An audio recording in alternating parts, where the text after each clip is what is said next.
The Role of Media 1 by Noam Chomsky.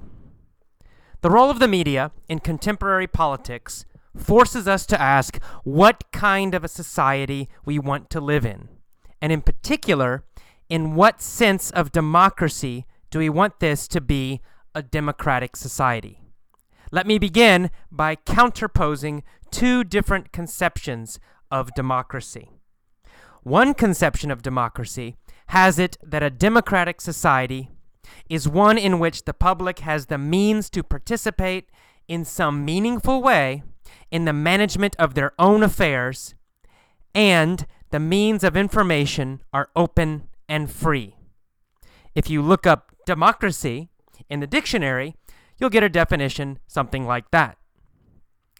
An alternative conception of democracy is that the public must be barred from managing their own affairs, and the means of information must be kept narrowly and rigidly controlled. That may sound like an odd conception of democracy, but it's important to understand that it is the prevailing conception.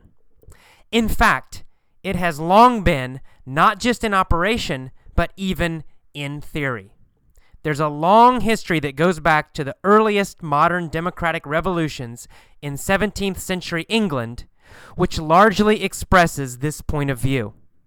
I'm just going to keep to the modern period and say a few words about how that notion of democracy develops and why and how the problem of media and disinformation enters within that context.